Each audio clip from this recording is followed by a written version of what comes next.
At its simplest, it's a salt and water solution. However, it's also a perfect vehicle for imparting a lot of extra flavor into very lean meats. Once you have your basic brine down, you can practice with all kinds of different flavors. But I'm going to show you one of my favorites and one of the simplest things you can throw together. You start out with always half a cup of salt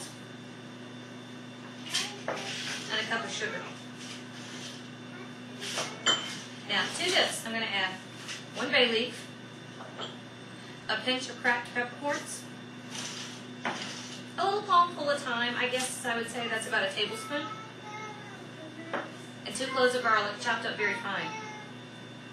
Mom, what's in our stockings? Not anything yet, buddy. That's fun. I guess this is how I cook all the time.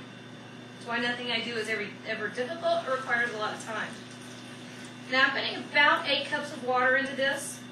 There really is no hard and fast rule. And all we're going to do at this point is bring it to a boil.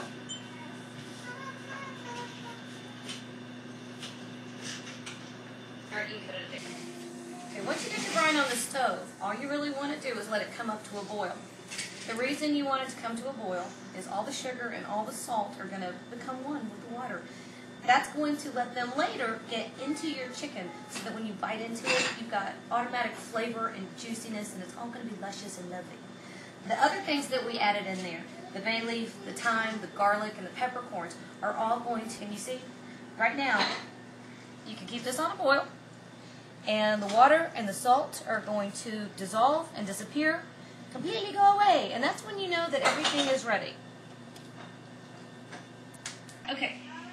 So, now that your brine has come to a boil, you can actually drag your spoon through it, and you can feel if all the salt, the sugar have dissolved. And in this case, they have.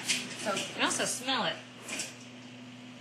Actually, it smells really good. At this point, you can kind of get an idea of what the roast chicken is going to smell like when it comes out. Okay, now, since you don't want to put a bunch of boiling hot liquid on uncooked poultry, which is an invitation to botulism, which is also not a very lovely party favor, go ahead and dump your hot brine into a bunch of ice cubes. Plenty of salt and sugar in there. That'll bring your brine down to a temperature where it's safe enough to put your poultry in. I'm going to move back over here. Now, if you want to, you can also mix up your brine the night before and simply stick it in the refrigerator overnight. It'll chill, it'll keep. It's full of preservatives anyway. That's what salt and sugar are. All right, so the next step, take your birds. And I've got 2 because I cook for quite a crowd all the time. I also like 2 because I want lots of leftovers. I also want both chicken carcasses. And all I did was pull these out. I got rid of the little cellophane baggie full of oddities that come in the middle. I toss those because those are the giblets. They have a very distinct flavor. Frankly, I don't want to use it right now. Are you making spaghetti, Mom? No, maybe I'm going to make roast chicken. Is that all right with you? No? Okay. Well, that's what we're having this time. I also saved the necks, however, and you'll see why I'm doing that next. Pasta? I'm going to make pasta eventually.